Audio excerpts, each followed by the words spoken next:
Kā piesārņojums ietekmē dīķī esošos mugurkaulniekus un bezmugurkaulniekus?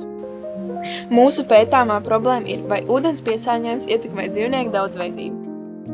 Ūdens ir dzīvības pamats, jo tas ir nepieciešams visiem dzīviem organismiem, lai dzīvotu un attīstītos.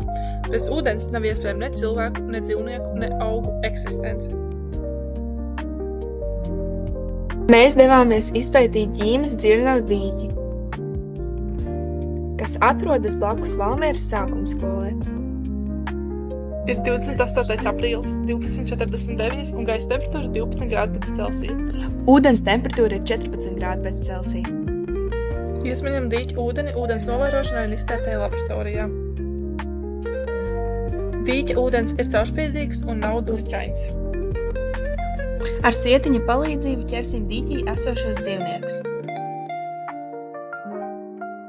Šo procesu atkārtojam 3 reizes, mainot atrašanās vietu dīķī.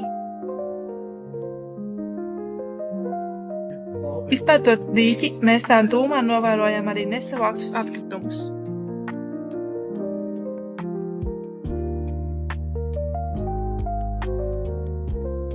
Pēc strēmeles testa noteicām ūdens cietību. Ar mikroskopu palīdzību izpētījām savāktos bezmugurkaulniekus, kā arī noteicām tos izmantojot ūdens bezmugurkaulnieku noteicēju. Spāres kāpurs, planārija, ūdens ēzelītis, gliemezis. Secinājumi.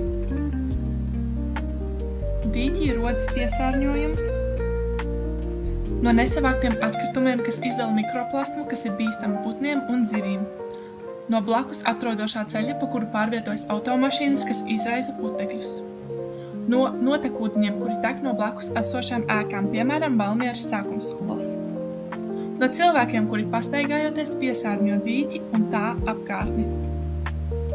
Kā arī pēc strēmeļu testa dīķa ūdens ir ciets, kas var radīt kaitējumu jūtīgam ādas tipam un izraisīt dermatoloģiskas slimības.